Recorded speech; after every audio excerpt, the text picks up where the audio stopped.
Writing a research plan is tough. How do you convince your client that it is necessary to do research, that specific research questions need to be answered, and that scientific research can actually provide the answer? Watch this clip. It may inspire you. Hi, I'm glad you're watching. In this video clip, I'll try to outline how you develop a research plan.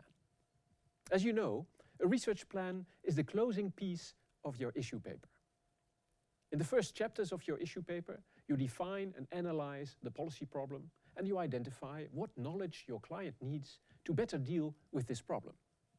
In the final chapter, the research plan, you translate the most important knowledge gaps into crisp research questions and you explain how these questions may be answered.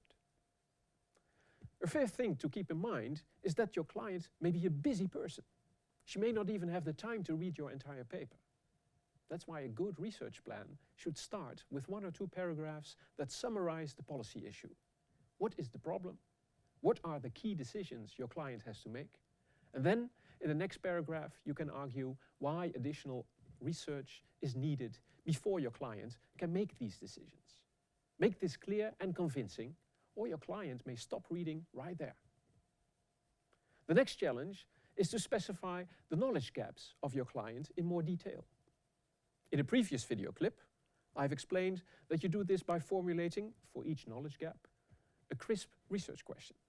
For each research question, you must make clear, first, what variables and relations are relevant and still unknown. Secondly, in what units these variables can be measured. And thirdly, what hypotheses you, as an analyst, have about the way these variables are related. There's no single best way to formulate research questions. It is up to you to find the right words and phrases that will be understood by your client. But one thing is certain, you, yourself, as analyst, must know exactly what variables and what relations between them need to be investigated. So I advise you to always draw a model diagram. As you can see, a model diagram is a simple input-output diagram. On the right, you see the dependent variables. Their values are the output that the model is going to produce. On the left, you see the independent variables. The model needs the values of these variables as input.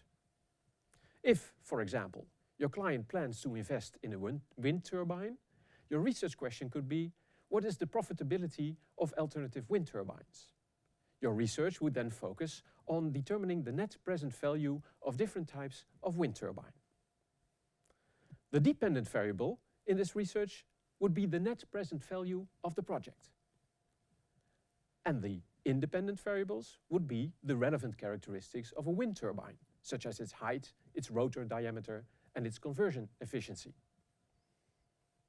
You may also need to include exogenous factors, such as the average wind speed, as independent variables. It is wise to also consider how the values of the dependent variables are calculated. In this example, your research will include determining how much electrical power the turbine will produce and how much cash in this will generate over time, and also what the turbine will cost, that is, the cash out for the project. Based on cash in and cash out, you will determine the cash flow, and from this you can then calculate the net present value. So in your model diagram, you specify not only the variables that are input and output, but also the intermediate variables. In this way, you make perfectly clear how you will go about in your research. In this example, evaluating the profitability of different types of wind turbine. Always keep in mind that your research plan should be easy to understand for your client. Although a model diagram is simple and clear, it may not be the best way to illustrate your research. So do not hesitate to use other types of diagram. You can use anything that will help your client understand better what your research is about. If, for example, your research question is about how many people will want to use the metro in a city, a schematic metro map may illustrate how many lines and stations you will be investigating. While an origin-destination table may show what kind of data you will be using or producing in your research. Another thing you should keep in mind is that you must convince your client that what you propose to do will deliver sound results. Your research plan should therefore be well-founded on scientific literature. Make sure that you have read relevant books and journal articles and show that your research is based on their contents. Also, provide sufficient information about your methods. Think of a research plan as a recipe for baking a cake. Describe each step you plan to take briefly, but very practically. Meanwhile, do not be afraid to use scientific language. If you plan to do a conjoint analysis using a set of profiles with different attributes, then say so. And don't forget to indicate how this affects your sample size. If you plan to do a discrete event simulation, do explain your experimental design and estimate how many replications you will have to do. So if you want to investigate the spread of a virus across a population, find relevant articles. And if these describe useful models or methods, feel free to reuse them, as long as you provide complete references to your sources. If you think that these models are too complicated for your client, then make a simplified version. Remember, your key objective is to make your client see that what you propose is useful. Finally, a research plan should contain some indication of how long the research will take and how much it will cost. So, you may want to provide a project plan and a budget. Be brief about this. You can provide details such as a Gantt chart in an appendix to your issue paper. To summarize, a good research plan typically has these components.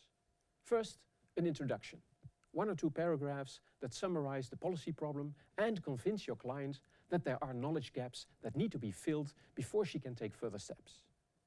Then, for each knowledge gap, first, a precise research question that specifies the dependent and independent variables.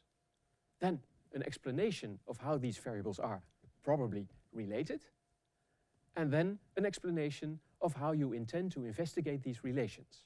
Are you going to collect and analyze data? Are you going to build and use a simulation model? Or maybe a combination of these? And finally, a planning that indicates in what order the research activities will be performed. Who will do them? How long it will take? And, if you want to be complete, how much money it will cost.